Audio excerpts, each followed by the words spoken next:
get it out of gear. You don't hear that very often. Now they're coming down pit road. Marty. Yeah, can confirm. Bubba Wallace said it was just stuck in gear and it wouldn't go. And then he said to Charles tonight, please apologize to the 5 team for me. So 83 laps to go here. This is on the very edge of the fuel window. Close enough that everybody's going to come down the pit road, these leaders, and make stops trying to get to the end of the race here. Kim? Yeah, including Austin Cindric. He really said the car is good. I just need track position. The call sounds like it will be 2 tires. He is one of the best fuelers on pit road. Andrew Lackey will have to watch as he engages there, and then it continues to fuel that thing as they take off. Marty, Austin Cindric in his box right now. Yeah, Bubba Wallace has had really no complaints about the car. So Charles tonight going with fuel only here for Bubba Wallace. Again, 82 to go. Meanwhile, Kyle Larson is going to go 2 tires. Cliff Daniels with that call here, and you see also SVG coming down pit road. 82 laps would be a stretch to make it to the end, but they're going to try and make it happen. Think about Bowman, who pitted a stop ago. This kind of cycles him forward. Good break for the 48. Look at this.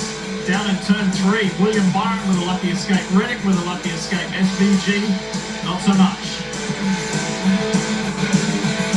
48, you have to be the leader of your pack. If you're fortunate enough that the race falls your way, that you're on the right road trip, you want to be the front of the convoy. If that's the right one, you have to do it. 3 wide up here, though, with Ty Gibbs, the 20 and the 17 of Busher. Gibbs on the inside of his playoff driver teammate in Christopher Bell, who has put forward some of the biggest moves and the biggest progress today.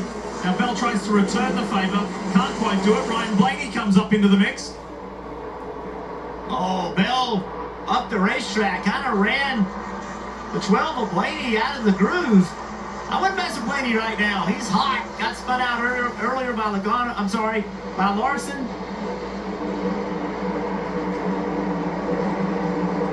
Wow, look at that 20 car roll the middle. That's impressive. So hard to get a race car to be able to do that.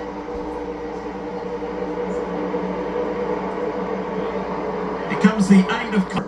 Has not led a lap today, but kind of a strange race. I think he has the best race car. He was great in this race here last year, had a mechanical issue. 3 wins this year, most of them early in the year. Chris Morel trying to build some momentum in the playoffs. Will creativity win today? That's the question for the 48 of Alex Bowman. Came in 19 points below the cut line. He's never had a top 10.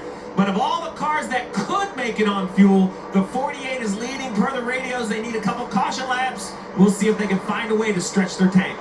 For me, how about the 22 of Joey Logano, who came into this second race in the playoffs 3 points below the cut line. At the moment, he's 33 above and has an amazing average finish here. He is the only driver in this field finishing in the top 5 the first 3 years of competition at this Worldwide Technology Raceway. Leaders were last on pit road. You see Bubba and William Byron battling as well. This is back for 17th and 18th. These two have about 6 laps better fuel than Bowman. So same situation. I'm not saying they're comfortable, but I think if forced to do it, they're going to try to stretch these cars out. The leaders, I imagine, are going to come in about 20 or 25 laps. They will absolutely lose a lap here. And the car you see eking into the picture on the right-hand side there, the HendrickCars.com Chevy. Kyle Larson is 1 lap better than those 2 ahead of him. Last pitting on lap 159. Back up front, Hamlin and Logano. First and second. Logano got right to the rear bumper of Hamlin in turn 3.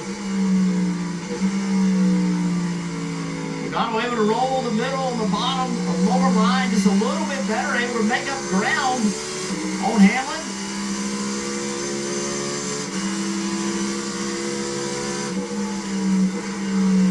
Spoke to Chris Gale, the crew chief for Denny Hamlin yesterday, and he said he was really proud of Denny and the team, the way that they came back. They started on the pole last week, if you remember, at Darlington, but then they had that pit road hiccup, and it sent Denny way back, and then he just kept his cool and remained resilient and just kept digging all race long for a top 10 result.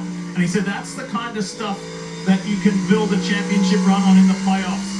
And so far today, Hamlin has led 36 laps, and again was on the pole position. Logano is better in 1 and 2. But right there in 3 and 4, Hamlin's able to carry a little bit better speed. If you wonder how in the world can one end of the racetrack be different than the other, well, check this out. Watch over Logano. This is turn 1.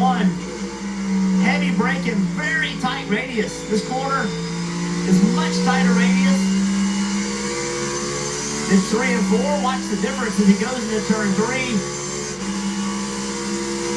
It's a little bit of an uphill run into turn 3, and now this corner is wider. Actually, isn't as sharp of a radius, so your car can be better in 1 and 2 and worse in 3 and 4, or vice versa.